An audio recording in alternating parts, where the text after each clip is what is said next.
মাগুরায় ধর্ষণের শিকার শিশুটির নিহতের ঘটনায় গভীর শোক প্রকাশ করে ধর্ষক ও খুনিদের দ্রুত সময়ের মধ্যে কঠোর শাস্তির দাবি করেছেন জামায়াতের আমির ডাক্তার শফিকুর রহমান।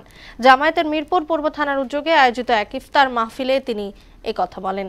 এ সময় মানবিক বাংলাদেশ গঠনে সবার সহযোগিতা চান জামায়াত আমির। আরো জানাচ্ছেন ওবায়দুল হক মারুফ। জামায়াতের কেন্দ্রীয় কার্যালয়ে দলের আমির ডাক্তার শফিকুর রহমানের সঙ্গে সৌজন্য সাক্ষাৎ করেছেন বাংলাদেশে নিযুক্ত রাশিয়ার রাষ্ট্রদূত আলেকজান্ডার জি খোজিন। এ সময় দ্বিপক্ষীয় সম্পর্ক, বিনিয়োগ এবং আন্তর্জাতিক সম্পর্ক সহ স্বার্থ সংশ্লিষ্ট বিষয় নিয়ে আলোচনা করেন তারা।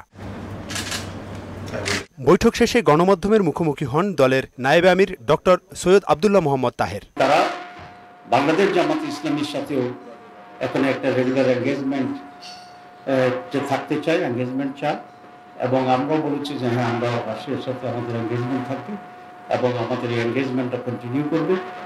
আন্তর্জাতিক ইস্যুতে এবং বাংলাদেশের ডেভেলপমেন্টে আমরা পারস্পরিক সহযোগিতা কতদূর করা যায় সেইভাবে আমরা একসাথে কাজ করব। এদিকে বিকেলে রাজধানীর Mirpur Manipur school and college মাঠে ইফতার মাহফিল ও উপহার সামগ্রী বিতরণ অনুষ্ঠানের আয়োজন করে জামায়াত ইসলামী মিরপুর পূর্ব থানা। অনুষ্ঠানে জামায়াত আমির মাগুরায় শিশু ধর্ষণের ঘটনায় দ্রুত কঠোর বিচার দাবি করেন। আমরা দোয়া করি আল্লাহ তাআলা তাকে জান্নাত নসিব করুন, তার আপনজনদেরকে শোক বহন করার তৌফিক দান করুন, এবং আমরা আজকের এই মাহফিল থেকে ওই সমস্ত খুনি, ধর্ষক এবং ধর্ষণের সহযোগিতাকারীদের কঠোর শাস্তি আমরা দাবি করছি।